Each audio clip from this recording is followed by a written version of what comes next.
A ver, cuando las convicciones son fuertes, pero fuertes de verdad, los desacuerdos pueden sentirse como, bueno, un auténtico campo de batalla, ¿verdad? Y ahí surge la gran pregunta, ¿cómo mantenemos la unidad sin tener que sacrificar la verdad? Pues miren, existe una herramienta pastoral pensada justo para esto. Se llama triaje teológico y vamos a descubrir exactamente cómo funciona. Imaginen por un momento la escena. Estamos en la sala de urgencias de un hospital. Es un caos. Llegan varios heridos a la vez. El médico, lógicamente, no los atiende por orden de llegada, no.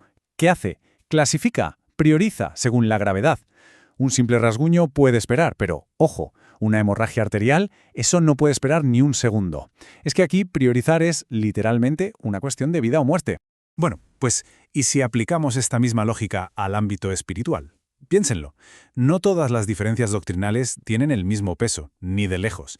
Es que confundir, por ejemplo, una preferencia sobre el estilo de música en la iglesia con negar la Trinidad sería como confundir ese rasguño del que hablábamos con una herida mortal. Y es precisamente aquí, en esa necesidad de distinguir, donde entra en juego el triaje teológico. Muy bien, aquí tenemos nuestra hoja de ruta. Vamos a ver qué es esto del triaje, luego los 3 niveles de doctrina, las de primer, segundo y tercer orden, después los peligros de mezclarlo todo y por último cómo ordenar la verdad con amor. Así que, al lío. Empecemos por el principio. ¿Qué es exactamente esta herramienta? Vamos allá con la primera sección. Y es que, a veces el problema no es que no se ame la verdad, para nada. El lío viene por la falta de discernimiento, por no saber qué importancia tiene cada cosa. Las comunidades cristianas pueden sufrir, y mucho, cuando se tratan diferencias que son legítimas como si fueran, de repente, ataques directos al corazón del Evangelio.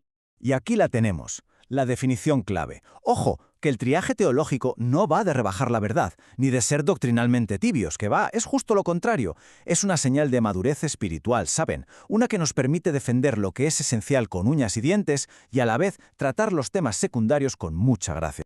Entramos de lleno en el primer nivel, el más crítico, sin duda, las doctrinas de primer orden. Miren, si pensamos en la fe cristiana como si fuera un edificio, estas doctrinas serían los cimientos, las vigas maestras, todo lo que los sujeta. No son temas para debatir en un café, no. Son el corazón mismo del Evangelio y por eso, sencillamente, no son negociables.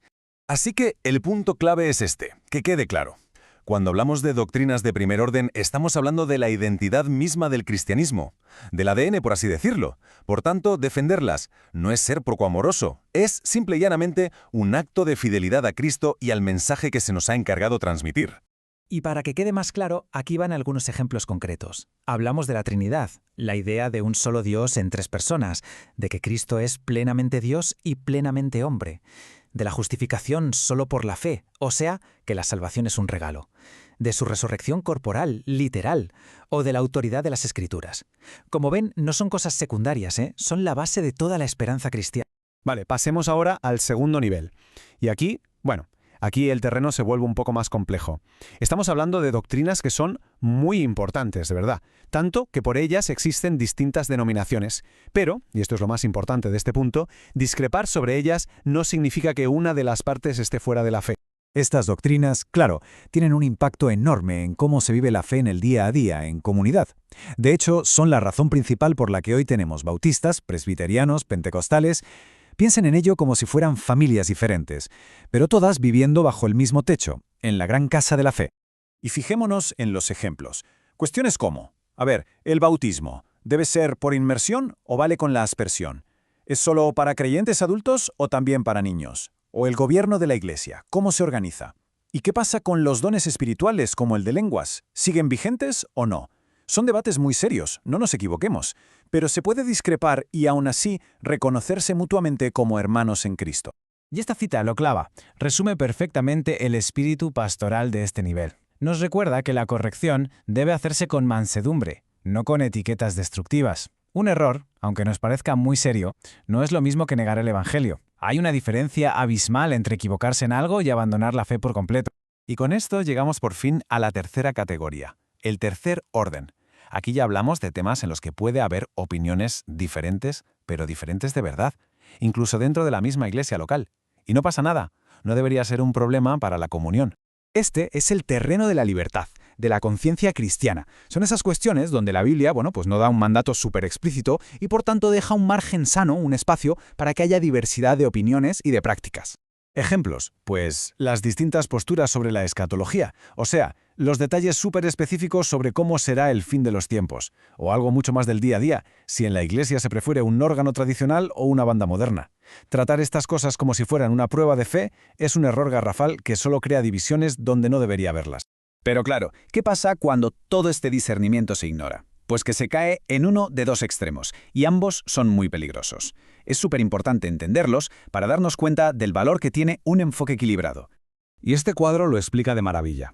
A ver, por un lado, si todo es de primer orden, si cada desacuerdo es una batalla a vida o muerte, la Iglesia se convierte en un campo de minas, lleno de divisiones, sin una gota de gracia. Pero por el otro lado, si nada es de primer orden, si todo da igual, pues el Evangelio se diluye, la doctrina se vuelve relativa y la fe, al final, se queda vacía. El triaje precisamente nos ayuda a mantenernos en ese camino del medio, que es el más... Bueno, pues llegamos a la parte final, y la gran conclusión es esta. El triaje teológico no es un simple ejercicio intelectual para ordenar ideas en cajitas. No. Es algo mucho más profundo. Es una práctica de sabiduría y de amor cristiano. Es, en el fondo, la herramienta que nos ayuda a poner en práctica eso de hablar la verdad en amor. Y es que el amor cristiano de verdad requiere discernimiento, requiere paciencia, humildad. El amor no se calla ante el error, claro que no, pero tampoco es un martillo que lo golpea todo por igual, sin distinguir. El amor que discierne sabe cuándo hay que ser firme, cuándo toca ser paciente y cuándo simplemente hay que aceptar la diferencia. El objetivo final de todo esto es que nuestras comunidades reflejen la gracia del Evangelio en cómo nos tratamos unos a otros. Y aquí lo tenemos, un marco de acción súper práctico y fácil de recordar. Paso 1, defender con firmeza lo que es esencial. Paso 2, discutir con respeto lo que es importante. Y paso 3, caminar con paciencia en lo secundario. Defender, discutir y caminar. En eso consiste la fidelidad madura y pastoral a la que todos estamos llamados. Así que vamos a cerrar con una pregunta, para que nos la llevemos a casa. Al final, el triaje teológico no debilita la verdad, al contrario, la protege. Y no rompe la unidad, la ordena con sabiduría. La gran pregunta que queda en el aire entonces es esta. ¿Cómo podemos vivir este equilibrio entre verdad y amor de una forma más fiel en nuestras comunidades? ¿Cómo podemos edificar iglesias que sean más sanas, más fieles a la verdad y sobre todo que estén rebosantes de la gracia de Cristo? Ahí queda eso.